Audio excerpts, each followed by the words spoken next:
Hey everyone, welcome back to our Spring Boot tutorial series. Today, we're going to dive into the put method. This is an exciting step because it will help us update data in our applications effortlessly. Get ready to enhance your skills and make your apps even more dynamic. Let's get started. The put HTTP method is used to update an existing resource with new data. If the resource doesn't already exist, put can also create a new resource at the specified URI.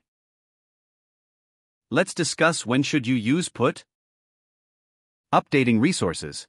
Need to refresh or modify existing data. Put is your go-to method. It's perfect for updating what's already there with new information, keeping everything up to date and accurate. Idempotent operations. Here's a cool feature: put requests are idempotent. This means you can send the same put request multiple times, and the result will be the same as sending it just once. So, if something goes wrong, you can safely retry without worrying about duplicates or errors. In our last video, we learned how to add a new employee using the post method. But what if you need to update an employee's details, like correcting a name, updating a PAN card, or changing the department? That's where the put method comes in. When it comes to updating resources, put is your best friend. It's designed to update existing data with new information. So, if you made a mistake or need to change any details, put makes it easy and efficient. Another great thing about put requests is that they are idempotent. This means you can send the same put request multiple times, and it will have the same effect as sending it just once. So, if something goes wrong or you need to retry, you can do so without worrying about creating duplicates or errors. In our Update Employee Put API, we'll take the employee details that need updating in JSON format. Here's the exciting part. If the employee ID exists in our employee map or database, we'll seamlessly update the employee's information. If not, don't worry. We'll throw an exception to handle the situation gracefully. Ready to see how this works in our Spring Boot application? Alright, let's get started. First, we'll write the code for our Update Employee method in the service layer. Open the Employee Service class. Add a method called UpdateEmployee, which will take an employee object as input, and return the updated employee object as the response.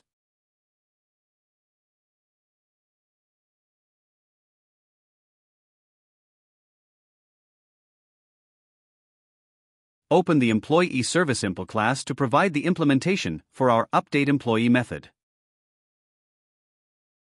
Override the UpdateEmployee method in the Employee Service Impl class.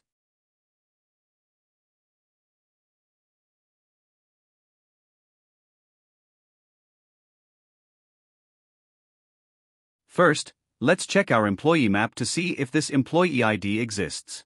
If it doesn't, we'll throw an employee not found exception.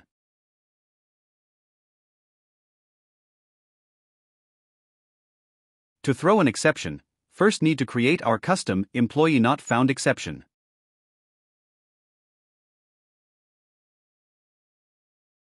Let's create the employee not found exception class inside the exception package.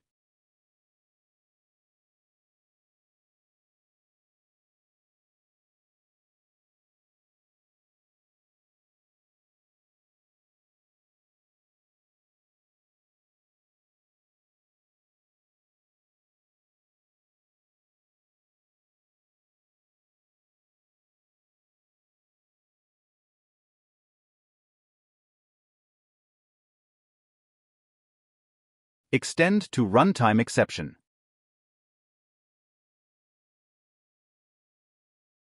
Declare a message variable to hold the error message.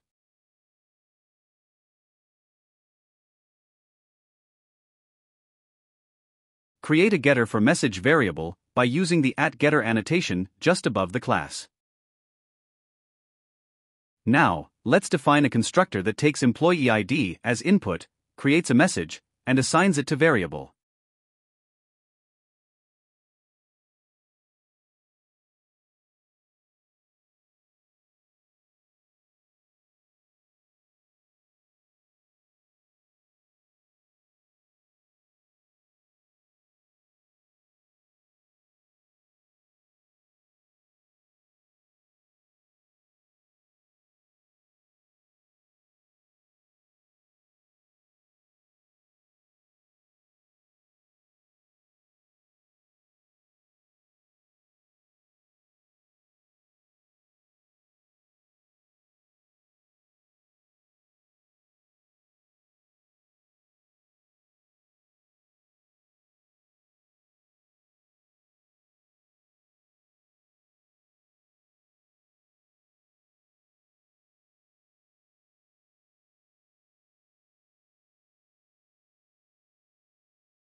Now that our employee not found exception is ready, let's get back to our update employee method in the employee service impl class.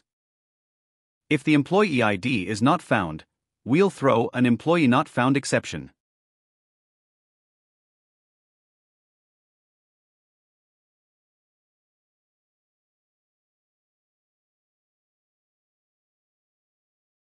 Now, moving below the if statement, if we reach this point, it means the employee exists in our map. Fetch the employee object from the map.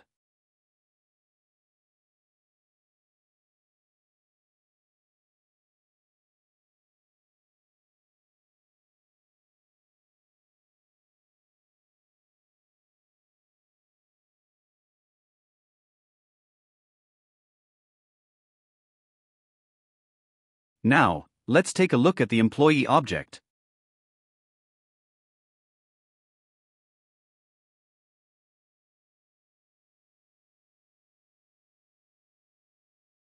Employee ID and joining date stay the same, no changes. We'll update the employee's name, age, and department.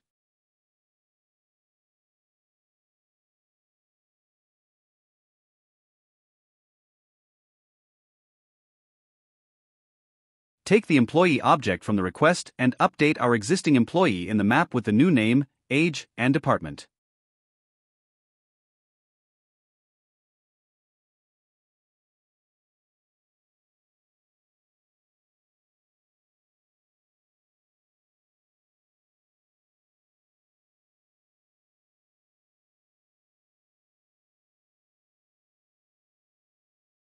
Return the updated employee.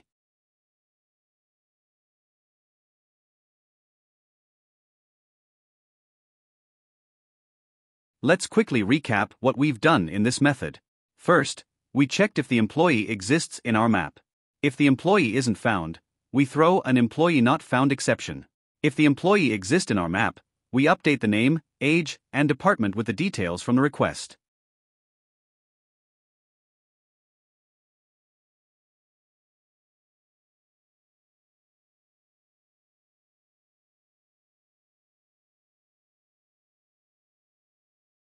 Now, let's implement our update employee put API. Open the employee controller class.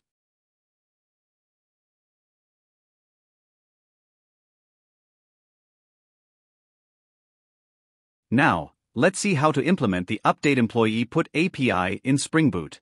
Spring Boot gives us two handy annotations for this. First up, we have @put mapping. This one's great because it's specifically for put requests, and you don't need to specify any additional parameters. Then, we have @request mapping, which we've already talked about. This one can handle any HTTP method, but you have to specify the method parameter, like method equals request method.put. But for our update employee API, we'll go with @put mapping because it's simpler and does exactly what we need. We'll take the employee data in JSON format in the request body. To ensure our API processes only JSON data, we'll restrict it to accept only JSON format. Remember from our last video? Spring provides a consumes attribute for this purpose, allowing us to specify which formats our API should support. We'll specify consumes equals application/JSON. We'll return the response in JSON format. To do this, need to specify the produces attribute, which restricts our API to support only certain response formats. Won't specify the path attribute here because we've already defined a global path for this controller. Remember from our last video? The URL combined with the HTTP verb should be unique.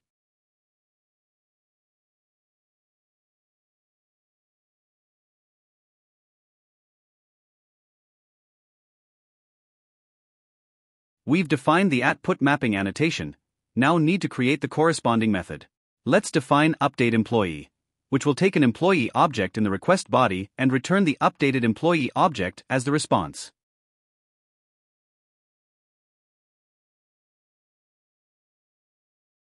To get the employee object from the request body, we need to use the @request body annotation.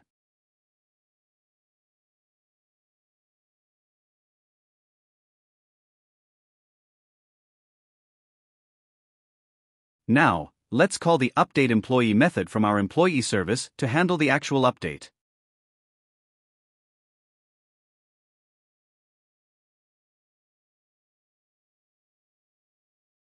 And return the response with an HTTP status code of 200 OK, along with the updated employee object.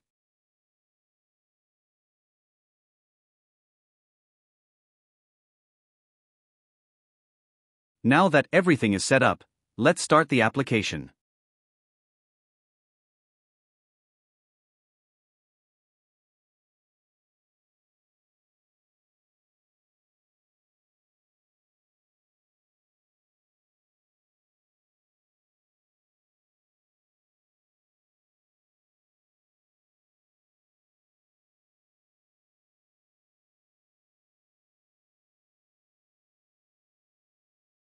The application is up and running.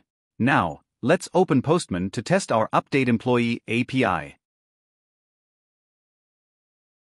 Let's call the employee list API to grab an employee ID. We'll use this ID to update the employee's details.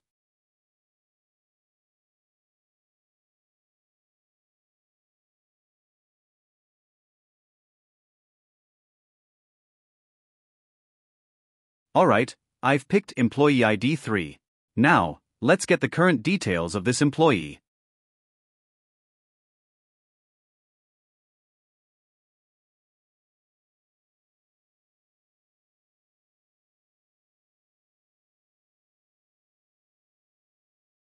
The current details of the employee are: name is Mohan, works in the HR department, and is 24 years old.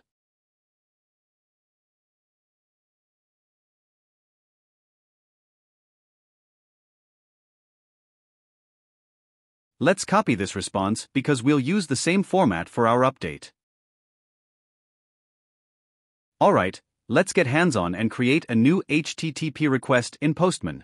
First, we'll select the HTTP method. Since our API is a put request, select put. Next, enter the URL, localhost, 8080/employee.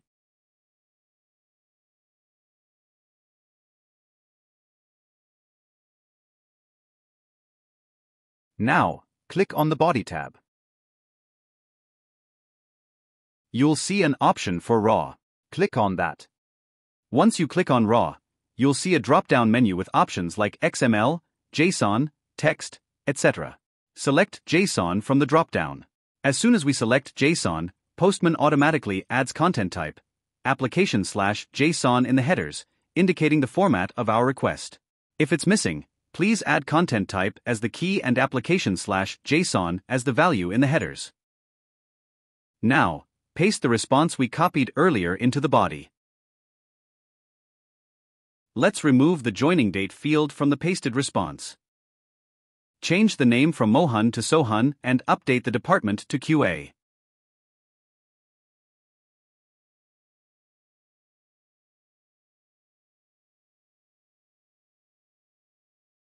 Finally, click the Send button to send the request. Awesome!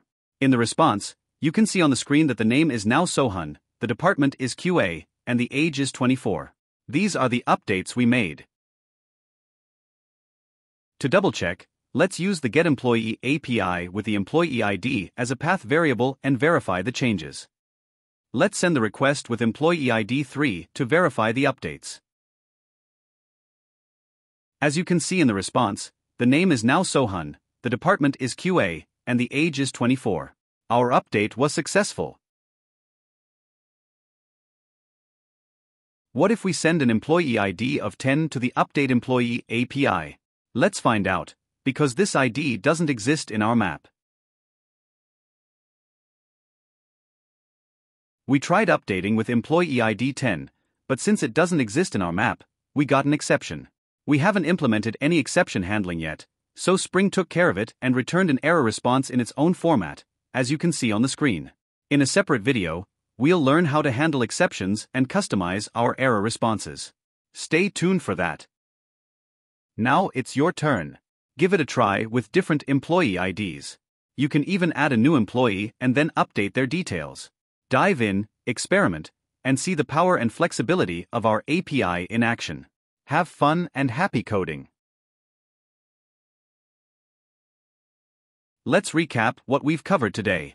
We learned how to use the put method to update an employee's details in our Spring Boot application. We handled JSON requests, updated our employee map, and saw how Spring handles exceptions when an employee ID doesn't exist. Thank you for joining me in this tutorial. If you enjoyed this video, be sure to give it a thumbs up and subscribe to our channel. In the next video, we'll dive into the delete HTTP method and explore how to properly handle deletions in our Spring Boot application.